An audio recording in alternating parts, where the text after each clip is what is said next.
શિનોર તાલુકાના મીઠોડ ગામે માં અંબાની આરાધના એટલે નવ નોરતા નવલી નવરાત્રિની પૂજા કરવામાં આવે છે. તેમજ પહેલા નોરતેથી નવમા નોરતા સુધી કેટલાય ગાયકો ગાયિકાઓ આવતા હોય છે.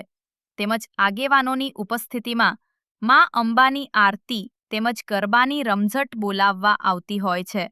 વાત કરીએ તો જ્યારે દર વર્ષની જેમ ચાલુ વર્ષે પણ પહેલા નોરતેથી જ નવરાત્રિમાં ગાયકો ગાયિકાઓ તેમજ આગેવાનો ઉપસ્થિત રહ્યા હતા.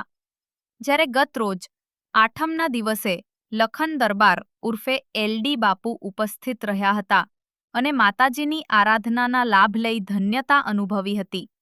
આયોજક હિતેશ ઠાકોરના આમંત્રણને માન આપી લખન દરબાર ઉપસ્થિત રહ્યા હતા. સાધલીના પીએસઆઈ શ્રી મકવાણા સાહેબ અને જમાદાર શ્રી સુભાષભાઈ દ્વારા માતાજીની આરતી ઉતારી માતાજીની આરાધના કરી હતી. લખન દરબારનું હિતેશ ઠાકોર અને તેમની ટીમ દ્વારા ફટાકડા ફોડી ને ભવ્ય સ્વાગત કરવામાં આવ્યું હતું. લખન દરબાર દ્વારા યુવાનોને સરકારી નોકરી અને સારી રોજગારી કેવી રીતે મળે તે માટે લોકોને સમજ આપી હતી. લખન દરબારને અડધી રાતે કોઈ પણ કામ માટે ફોન કરજો અને લખન દરબાર તમારા માટે હાજર થશે તેવું આશ્વાસન આપવામાં આવ્યું હતું.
માતાજીના આરાધનાના તહેવારમાં આજે વડોદરા જિલ્લાના સિનોર તાલુકાના મીઢોળ ગામે આવવાનું થયું છે.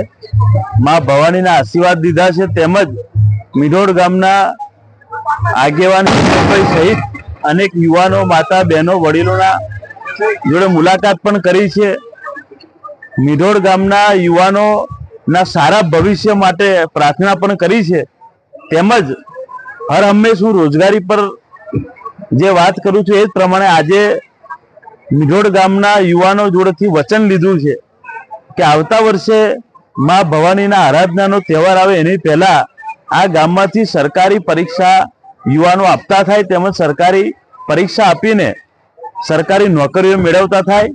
કારણ કે ગામડે ગામડે જો સરકારી પરીક્ષાઓમાં પરીક્ષા આપીને તલાટી, મામલતદાર, collector, IPS, IAS, PSI, PI, constable અનેકો જગ્યાએ જો યુવાનો, ગામડાના લોકો પહોંચશે તો ખરેખર ગામડાનો વિકાસ થશે. આ બધી જ બાબતે આજે ચર્ચા થઈ છે. તેમજ પ્રાર્થના કરી છે ગુજરાતનું ભવિષ્ય તેમજ ગુજરાતના યુવાનોનું ભવિષ્ય ખૂબ જ સારું બને એની માટે પ્રાર્થના પણ કરી છે. આપ સૌને આપના મીડિયાના માધ્યમથી નવરાત્રિના પવિત્ર તહેવારની હાર્દિક શુભકામનાઓ પાઠવું.